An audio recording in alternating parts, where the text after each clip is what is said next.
Cette vidéo est un coup de gueule contre le raciste ordinaire que l'on trouve encore trop souvent en France. Écoutez, hein. Bien sûr, ce n'est pas la majorité, mais cette petite minorité est une véritable gangrène qui donne une sale image de la France à l'étranger. Lorsque nous vivons au Sénégal, mon époux a une petite entreprise horticole qui marche très bien.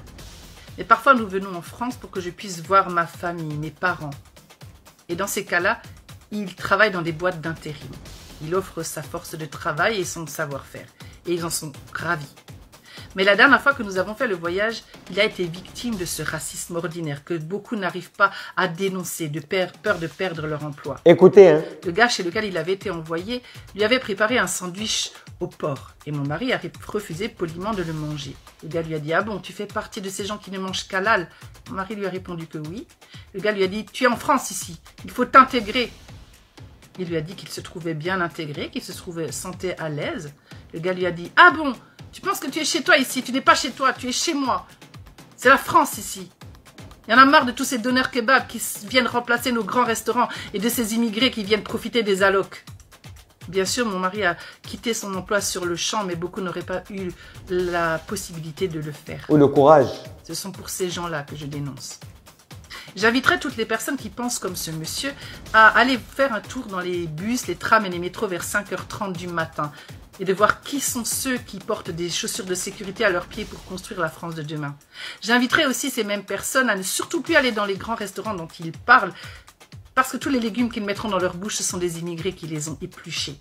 Et puis surtout, qu'ils aillent au travail à pied, parce que ce sont des immigrés qui conduisent les bus et ce sont des immigrés qui font couler le béton sur les routes.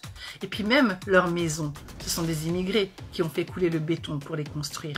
Et puis, s'ils ont des enfants, qu'ils restent à la maison pour les élever, parce que sinon ce sont souvent des immigrés qui vont les élever et les éduquer à leur place. Et puis, surtout quand ils seront vieux, ce seront des immigrés qui leur changeront leur couche et leur donneront à manger à la petite cuillère. C'est triste à dire, mais je pense qu'il serait temps d'appliquer le principe de réciprocité. Parce que ce sont souvent ces mêmes personnes qui viennent profiter des plages de Mbour et chercher une petite jeune fille naïve. Le permis de conduire sénégalais n'est pas accepté en France, et bien que le permis de conduire français ne soit pas accepté au Sénégal non plus. Il faut faire une visite médicale et un test de langue française pour s'installer en France, et bien qu'il faille faire un test de langue Wolof et une visite médicale pour s'installer au Sénégal. Et puis, il faut payer en francs CFA et non en euros au Sénégal.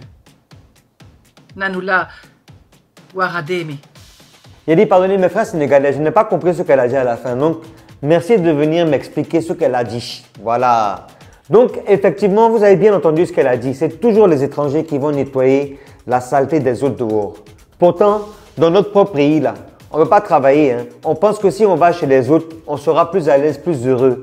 Pourtant, ici, tu te réveilles le matin, tu as ton zegen. Tu fais ton zegen là. Tu vas au travail tranquillement, dans la paix du Seigneur. Quand tu finis à midi là, une bonne sauce copain, ou bien sauce claire, sauce jumblée, sauce graine, ce que vous voulez. C'est pas cher, vous mangez bien. La vie, elle est simple. Le respect, ça est là. Pourtant, eux, tout ce qu'ils ont chez eux là-bas, là, ça vient d'ici. Mais nous, c'est chez eux, on veut aller pour travailler. Et puis, malheureusement, c'est toujours les étrangers qui travaillent dans les pays des autres. Et pourtant, chez eux, ils ont du potentiel. Ils peuvent faire même des choses, je ne sais pas quoi. Mais qu'est-ce qu'on a à envier à ces différents pays? Quoi? Ici, en Côte d'Ivoire, on ne vit pas mieux. Et puis, tu vois les petites filles de 17, 18 ans, hein, en train de se pavaner avec les vieux de 60, 70 ans qui ont l'âge de leur papa, pensant que peut-être si elles partent en France, elles vivront mieux. Vous n'entendez pas ce qu'elles disent quand elles arrivent là-bas. Mais vous faites la même chose qu'elles. Attends, on doit tout vous dire. Aïe! Travail qu'il y a dans le pays ici, là.